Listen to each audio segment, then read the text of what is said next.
नमस्कार, मैं हूं पंडित अरविंद गौड़। स्वागत करता हूं आपका अपने YouTube चैनल ज्योतिष विद अरविंद गौड़ में। और हमारी आज की चर्चा का विषय है पुष्कर नमांश। पुष्कर के कई अर्थ निकाले जा सकते हैं, लेकिन मोटे तौर पर जो उसका अर्थ समझना चाहिए वो है फल देने वाला, बढ़ाने वाला, उगने वाला, अंकुरित होने वाला इत्यादि इत्यादि। लेकिन फ्रूटफुल रिजल्ट देने वाला, अच्छे रिजल्ट देने वाला नमांश। हर राशि में 9 अलग अलग खंड होते हैं। 30 डिग्री की एक राशि और 3 डिग्री 20 मिनट का एक खंड होता है।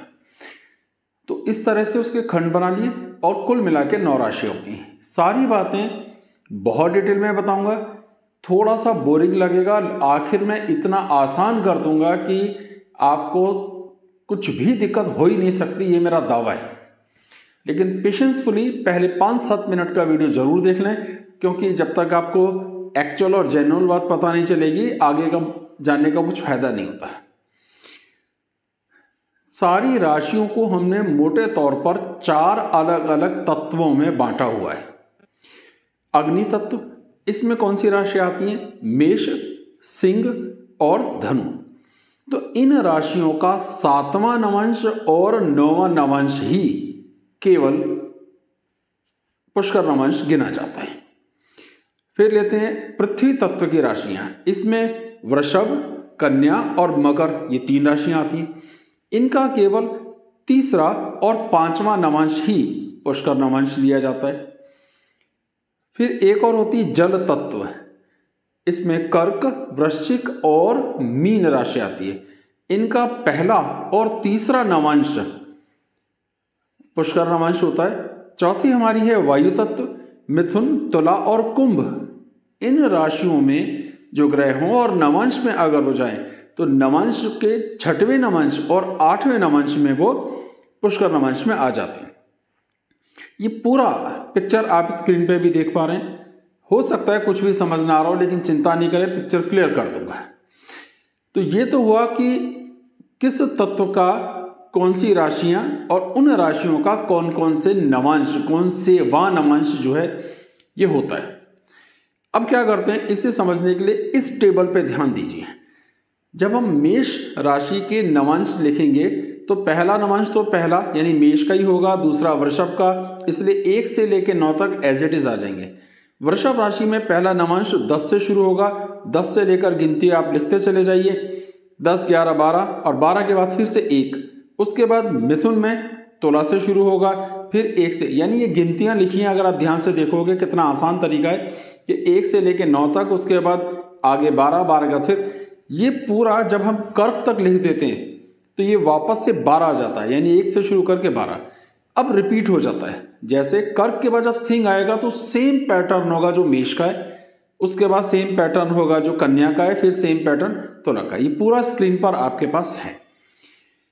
अब आते हैं वापस के तत्व के हिसाब से क्या देखना था। जो भी पहली, यानी आप देखिए पहली वाली रो पे ध्यान दीजिए केवल। इसमें कौन सी राशियां हैं? मेष राशि, सिंह राशि, धनु राशि। इन अग्नि तत्व की राशियों में कौन कौन से नवांश की चर्चा होती है? 7वां और 9वां। 7वां नवांश इसका है तुला राशि, 7 नंबर ही है, और 9वां नवांश है धनु राशि। ठीक है, एक शुक्र का और एक गुरु का नवांश हो गया। लेकिन ये 3 राशियों की चर्चा एक साथ हो गई। नवांश को मैंने कैसे बताया, यानी मेष, सिंह और धनु के लिए। तो अब ध्यान ये रखना है कि मैंने कौन से नंबर पर निशान लगाए। बहुत इजी होता जाएगा, बस समझ लीजिए। फिर आ जाती है बात वृषभ की। इसमें आप देखेंगे वृषभ, कन्या और जो है मकर के लिए ये बिल्कुल सेम बनेगा। इसमें हमारा नवांश था 3रा और 5वां। अब 3रा नवांश है मीन राशि, फिर से गुरु का। 5वां नवांश है वृषभ राशि, शुक्र का। दोनों बार हमने शुक्र और गुरु की ही नवांश लिए हैं। तीसरी रो पे ध्यान देंगे तो उसमें मिथुन, तुला और कुंभ, ये वायु तत्व की सारी राशियां आई। इसमें नवांश हमने लिया था 6वां और 8वां। 6ठा कौन सा है? मीन राशि। 8वां कौन सा है? वृषभ राशि। फिर से गुरु और शुक्र के नवांश लिए गए।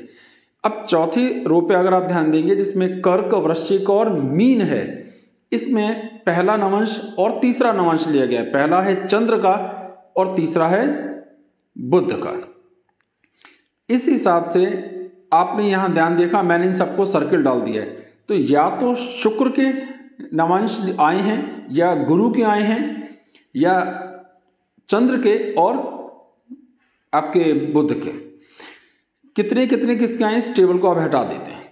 तो अब ये देखिए, इस टेबल पे अगर आप देखेंगे 9 नवांश तो शुक्र के हैं, 9 नवांश किसके आए, गुरु के, 3 चंद्र के और 3 बुध के। कुल मिलाकर 24 पुष्कर नवांश हुए। यानी 108 नवांश में केवल 24 नवांश में आना ही पुष्कर नवांश में आना है। मुझे उम्मीद है यहां तक तो कुछ कुछ समझ आया हुआ है। अब इसे बिल्कुल इजी कर देते हैं कि देखिए, अब आप जो लिस्ट देख पा रहे हैं उसमें ध्यान दीजिए कि अगर आपकी जन्म कुंडली में 1, 5, 9 इन राशियों पर, लगन कुंडली में, जन्म कुंडली में इन राशियों में कोई ग्रह लिखा है और वो नवांश कुंडली में 7 या 9 नंबर पे लिखा है, तो वो पुष्कर नवांश में आ गया। अब आपको कुछ भी नहीं सोचना, सिर्फ इस टेबल पे ध्यान देना है। दूसरी बात करते हैं, 4 यानी कर्क, वृश्चिक और मीन, या आपकी लगन कुंडली में 4 नंबर जहां लिखा है, 8 नंबर लिखा है, 12 नंबर में कोई भी ग्रह लिखा है, नवांश में वो 4 नंबर या 6 नंबर यानी कर्क या कन्या राशि में लिखा है, तो वो पुष्कर नवांश हो गया। अब बची हुई कुल 6 राशियां कौन सी, वृषभ 2 नंबर, 6 नंबर, 10, वृषभ, कन्या, मकर, और मिथुन, तुला और कुंभ, यानी 3, 7, 11। तो ये 6 की 6 राशियां जो आप देख रहे हैं, इनमें कोई भी ग्रह आपकी जन्म कुंडली में गया है और नवांश में वो वृषभ 2 नंबर, मीन 12 नंबर में गया है, तो वो पुष्कर नवांश में गया है। यानी एक टेबल में जन्म कुंडली में देखना है, और जन्म कुंडली में अगर वो इन नंबरों पे है तो नवांश में उसका नंबर चेक करना है। अगर वो आया तो ये पुष्कर नवांश हो गया। ये इजीएस्ट वे है, इससे ज्यादा आसान नहीं हो सकता। मैं आगे एग्जांपल दूंगा तो बहुत आराम से समझ में आएगा। अब सवाल यह कि इसका भाव क्या है, मतलब क्या है पुष्कर नवांश। जो भी ग्रह पुष्कर नवांश में जाता है वो अपनी शुभता को बढ़ा देता है, वो शुभ फल की सामर्थ्य को बढ़ा देता है। अपनी दशा अंतरदशा में उम्मीद से ज्यादा अच्छे परिणाम प्राप्त हो सकते हैं। यही पुष्कर नवांश का एक लॉजिक है, क्योंकि इसमें 2 विशेष गुरु, अगर हम ध्यान दें तो 9 ग्रह गुरु के, 9 ग्रह शुक्र के, मतलब नवांश कहना चाहिए, आए हैं। तो इनके विशेष कृपाओं के कारण उनकी शुभता बढ़ जाती है। इसमें 3 बार ऐसा हो सकता है कि ग्रह वर्गोत्तम हो जाएं, 3 बार ऐसा होगा कि जब ग्रह अपनी नीच राशि में जाएंगे फिर भी पुष्कर नवांश में गिने जाएंगे। ये सारी कंडीशंस को मैं एग्जांपल्स में डिटेल में अभी बताऊंगा। तो क्या हमने अब तक सीखा वो ये था कि पुष्कर नवांश में अगर आपका ग्रह गया है तो उसका शुभ फल आपको प्राप्त होगा ही होगा। अब एग्जांपल में देखिए, बात समझ में आ जाएगी। पहला एग्जांपल देखते हैं। यहां पर ये एक डेट है 29 नवंबर 1971, सुबह 7:13, सुरेंद्र नगर, गुजरात।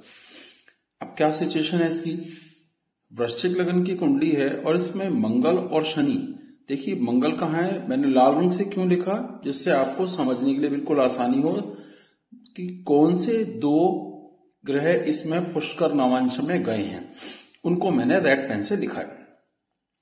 मंगल यहां कुंभ राशि में, जो हमने शॉर्ट इजी वे बनाया उससे आपसे देखिए कुंभ राशि ये रही। अगर नवांश में ये वृषभ या मीन राशि में गया है तो ये पुष्कर नवांश में आ गया। अब देखिए मंगल कुंभ और नवांश में कहा आया, मीन राशि, ये रहा। तो इस इजी शॉर्टकट से आपको 1 सेकंड में समझ में आ गया कि हाँ, दूसरा ग्रह है शनि जो वृषभ राशि में। वृषभ राशि के लिए ये रही वृषभ राशि, फिर से मीन में देखा, ये रहा। तो आपको बड़ा इजी वे में समझ में आ गया कि 2 ग्रह पुष्कर नवांश में और कोई भी ग्रह नहीं है। 9 सितंबर 1974, सुबह 7:45 दिल्ली का बर्थ है। शॉर्टकट यहाँ पे पूरा लिखा हुआ है, जैसे आपको ज्यादा सोचना ना पड़े। यहाँ पर गुरु कुंभ राशि में, और हम जानते हैं कि कुंभ राशि में अगर कोई ग्रह है और नवांश में वृषभ या मीन में है तो वो पुष्कर में होगा। ये रहा नवांश में वो गुरु, इसीलिए उन्हें रेड पेन से लिखा गया जिससे समझना आपको देखना सहज हो जाए। ऐसे ही एक सूर्य है जो सिंह राशि में गया है। सिंह राशि में गया हुआ सूर्य देखिए यहाँ, ये सिंह राशि में कोई ग्रह गया है, वो 7 या 9 यानी तुला या धनु राशि में अगर गया होगा तो होगा। ये रहा, ये स्थिति इसकी आ गई। तो इस कुंडली में ये 2 ग्रह पुष्कर नवांश में गए। मुझे उम्मीद है कि ये बड़े आराम से समझ में आपको आ रहा होगा। 20 जून 1974 दोपहर को 3:03 गोरेगांव का ये कुंडली है और तुला लगन की कुंडली है। तुला लगन की कुंडली में अगर हम ध्यान से देखेंगे तो यहाँ 3 ग्रह गुरु, शुक्र और बुध को रेड रंग से दिखाया है। दिस मीन्स ये तीनों ग्रह पुष्कर नवांश में जाएंगे। शॉर्टकट आपके सामने है जिसे आपके लिए लिखना या याद रखना मुश्किल नहीं होगा। गुरु यहाँ पर कुंभ राशि में, कुंभ राशि वाला ग्रह वृषभ या मीन में नवांश में जाएगा तो वो पुष्कर नवांश में गिना जाएगा। शुक्र मेष राशि में और मेष राशि वाला ग्रह नवांश में तुला या धनु में जाएगा तो हो जाएगा, आप देखिए वो धनु में है। इसी तरीके से बुध यहां पर मिथुन राशि में है और मिथुन राशि ये रही, और नवांश में अगर बुध वृषभ या मीन में गया ये रहा तो ये हुआ। तो इसमें 3 ग्रह पुष्कर नवांश में हैं, मंगल, चंद्र और शुक्र। देखना बिल्कुल सहज है, आपको टेबल देखनी अब तक आ गई होगी, टेबल में मुश्किल नहीं है। शुक्र 10 नंबर में गया है और यहाँ ये 10 नंबर तो 2 और 12 यानी वृषभ और मीन में जाने पर वो पुष्कर नवांश में होगा, ये हो गया। इसी तरीके से अगर आप चंद्र पे ध्यान देंगे तो वो वृषभ राशि में, नवांश में वो मीन राशि में गया। टेबल आपके सामने, इस कुंडली में ध्यान देते हैं, इसमें 4 ग्रह पुष्कर नवांश में गए हैं, चंद्र, शुक्र, मंगल और गुरु। देखना कितना आसान है, टेबल आपके सामने, नवांश कुंडली साथ में बनाकर दी गई है। तो ये पहली जन्म कुंडली, दूसरी नवांश कुंडली। अगर आप आराम से देखेंगे तो इसमें बिल्कुल मुश्किल नहीं है। जैसे चंद्र यहाँ 4 नंबर पे है यानी कर्क राशि में और नवांश में वो गया है कर्क में, तो जो कर्क राशि है अगर उसका, तो यहाँ ये पुष्कर नवांश भी हो गया और वर्गोत्तम भी हो गया। ये बहुत अच्छा एग्जाम्पल यहाँ पे। शुक्र यहाँ स्वग्रही है तुला राशि में, नवांश में वो वृषभ राशि में जाके पुष्कर नवांश में गया, यहां भी स्वग्रही है वहां भी स्वग्रही है। मंगल यहाँ अपनी उच्च राशि में है मकर राशि में और नवांश में वो वृषभ राशि में गया, तो ये भी पुष्कर नवांश है। और गुरु कुंभ राशि में, नवांश में वो मीन राशि में, बेशक वो अष्टम भाव में, लेकिन फिर भी उनका कुछ ना कुछ शुभ प्रभाव अवश्य ही प्राप्त होगा। एग्जाम्पल लेते हैं। 26 जुलाई 1974 7:35 अलीगढ़ उत्तर प्रदेश। इसमें भी 4 ग्रह पुष्कर नवांश में गए। कौन कौन से गए देखिए, सूर्य, शनि, बुध और गुरु। अब तक आपको देखना आराम से आ गया। अगर हम गुरु की बात करते हैं, यहां पर गुरु गए हैं कुंभ में और नवांश में अगर वो वृषभ या मीन में जाएंगे, यहां देख पाएंगे आप हैं, तो वो आराम से, ये देखिए ये वृषभ में आ गए, ठीक है। बुध यहां पर 3 नंबर पे है, 3 नंबर का मतलब ये रही मिथुन राशि, और अगर नवांश में वो मीन में। अब यहां एक खास बात है कि बुध यहां पर है तो स्वग्रही, लेकिन नवांश में वो अपनी नीच राशि में गए, तब भी वो अपना कुछ ना कुछ फल अवश्य देंगे। सेम शनि यहां पर है और इधर देखिए शनि 3 नंबर यानी मिथुन राशि अगर नवांश में वृषभ या मीन राशि आती है तो ये भी पुष्कर नवांश। सूर्य यहाँ कर्क राशि में और प्रारंभिक अंशों में अगर रहेंगे तो वो भी, अब ये देखिए सूर्य यहाँ, ये तीसरा नवांश वैसे बनेगा लेकिन ये आ गया, तो अब ये स्थितियों को यहाँ दिखाया गया है। तो चारों एग्जाम्पल से मुझे उम्मीद है ये देखना तो बहुत ही सहज हो गया होगा कि पुष्कर नवांश कैसे दिखना है। ये सबसे इजी और शॉर्ट वे मैंने आपको बनाकर दिखा दिया। सवाल है कि कितने तरह के पुष्कर नवांश ऐसे होते हैं जो नीच राशि में होते हैं? 3 होते हैं।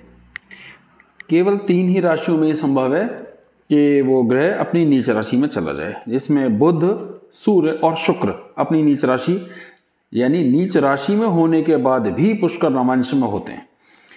एक एग्जाम्पल मैं दे देता हूं, क्योंकि सारे देंगे तो वीडियो बहुत लंबा हो जाएगा। तो इस एग्जाम्पल पे ध्यान दीजिए। इस कुंडली में बुध यहां स्वग्रही है और नवांश में वो अपनी नीच राशि में गया। अब यहां पर वो मिथुन राशि में है और हम जानते हैं कि मिथुन राशि में अगर कोई ग्रह है और नवांश में वो वृषभ या मीन में है तो वो पुष्कर नवांश में जाएगा। यहां ये ग्रह नीच में चला गया। तो नीच में जाने के बाद भी आमतौर पर हम क्या करते थे, जब भी कोई ग्रह नीच में रहता है जनरली हम उसकी स्थिति को कमजोर काउंट करते हैं, लेकिन क्योंकि ये पुष्कर नवांश में आया इसलिए इसका भी शुभ फल प्राप्त होगा। अब कुछ प्रश्न पूछे गए हैं, उनका आंसर भी इसी वीडियो में ले लेते हैं। पहला प्रश्न है कि योग कारक ग्रह का फल कैसे देखा जाए। जो भी योग कारक ग्रह होगा वो पहले ही बहुत शुभ होता है और पुष्कर नवांश में होने के कारण अपनी दशा अंतरदशा में और अधिक अत्यधिक शुभ फल देगा। आप एग्जाम्पल में ध्यान दीजिए, यहां चंद्र त्रिकोण का स्वामी है, स्वग्रही है और यहां भी वो अपनी कर्क राशि में ही यानी वर्गोत्तम भी है। तो ये एक योग कारक ग्रह है और टेबल से आप ये देखना जानते हैं, यहां 4 नंबर पे ये रहा 4 नंबर, और अगर ये नवांश में भी 4 या 6 में होता यानी कर्क या कन्या में होता तो ये पुष्कर नवांश में आ गया। तो ये योग कारक ग्रह है और अतीव शुभ फल इसके प्राप्त हो सकते हैं। एक और सवाल है कि अकारक ग्रह होता तो कैसा प्रभाव देता। इसी कुंडली में शुक्र यहां एक पूर्ण रूप से अकारक ग्रह है, यहां ये बैठा हुआ है। अब ये तुला राशि में, ये रही तुला राशि, नवांश में अगर ये वृषभ या मीन में जाएगा तो ये रहा वृषभ में, तो अब ये पुष्कर नवांश में गया। अब बात ये थी कि जो इतना अकारक ग्रह है वो हमें शुभ फल क्यों देगा। नियम ये है कि प्रारंभ में निश्चित रूप से थोड़ा सा कष्ट जरूर देगा, थोड़ा संघर्ष करवाएगा, पर ऑन दी होल रिजल्ट्स बहुत अच्छे आएंगे। कुछ ना कुछ कामयाबी के मौके और अवसर जरूर मिलते हैं, पर आधे समय के बाद ऐसा देखने में आता है। तो पुष्कर नवांश का शुभ फल अकारक ग्रह होने पर भी प्राप्त होगा। एक और सवाल है वो ये है कि अगर कोई ग्रह कितने ग्रह हो सकते हैं जो वर्गोत्तम हो। देखिए 3 ही केवल कंडीशन संभव है इसमें। कर्क राशि में कोई ग्रह हो, वृषभ राशि में कोई हो और धनु राशि में हो। केवल इन 3 कंडीशंस में ही वर्गोत्तम हो सकता है, जिसमें से एक कर्क का एग्जाम्पल तो आपको दिखाया जा रहा है। तीनों एग्जाम्पल मैंने आपको नहीं दिखा सकता, फिर वीडियो बहुत लंबा हो जाएगा। एक और सवाल है कि अस्त ग्रह होगा तो पुष्कर का कैसे फल देखें। यहां वैसे ही शुक्र अस्त है नहीं, पर अब मान लीजिए कि सूर्य के साथ शुक्र अस्त है तो बिल्कुल स्ट्रेट फॉरवर्ड सीधा आंसर है, अगर ग्रह अस्त होगा तो पुष्कर नवांश में जाने का उसे कोई फल प्राप्त नहीं होगा। तो हमें ये बिल्कुल कंफर्म समझ कर चलना है कि ग्रह को अस्त नहीं होना चाहिए, अस्त होने की स्थिति में उसका कोई शुभ फल प्राप्त नहीं होगा। और एक सवाल है जो घुमा फिरा कर पूछे जा रहे हैं, 6, 8वें 12वें भाव के स्वामी अगर पुष्कर नवांश में हो तो उसका फल कैसे देखें। वैसे तो इसका आंसर दे दिया है, दोबारा बता देते हैं। 6, 8वां और 12वां अगर इनके स्वामी जाएं, ये अष्टम भाव का स्वामी है, पुष्कर में गया, तो भी ये बुरे प्रभाव देने वाले हैं, तब भी इनका कुछ न कुछ शुभ फल अवश्य ही प्राप्त होगा। इनकी क्रूरता में कमी आएगी, इनके अशुभ फल में कमी आएगी। अपने कारकत्व के हिसाब से कुछ न कुछ शुभ फल की प्राप्ति हमें जरूर होगी। तो ये मुझे उम्मीद है कि ये सभी सवालों का आंसर आपको समझ में आ गया होगा। मुझे उम्मीद है कि ये विषय आपके लिए रोचक रहा होगा। आप अपनी जन्म कुंडली ऐसी जो कंप्यूटराइज्ड बनी होती है या हाथ से भी बनी होती है, उसमें अपना जन्म कुंडली और नवांश कुंडली दोनों को सामने रखें। बिल्कुल मेहनत नहीं लगेगी, केवल आपको एक उंगली उस जन्म कुंडली पे रखनी है और दूसरी कुंडली नवांश पे रख के देखना है। टेबल आपको मैंने डिटेल में बताई है, तो आपके लिए ये ढूंढना बहुत आसान हो जाएगा कि ये आपका कौन सा ग्रह पुष्कर नवांश में गया। जैसा भी हो, कोई और सवाल रह गया है तो जरूर पूछिए, मुझसे जितना संभव होगा मैं उसका उत्तर देने का प्रयास करूंगा। आप अपनी जन्म कुंडली दिखाने के लिए संपर्क कर सकते हैं। मेरा व्हाट्सएप नंबर वीडियो में लगातार फ्लैश किया जा रहा है। कितनी फीस देनी है और किस तरह दी जा सकती है, ये सारे डिटेल आपको जानकारी मांगने पर दे दिए जाएंगे। बहुत बहुत धन्यवाद। जय सिया राम।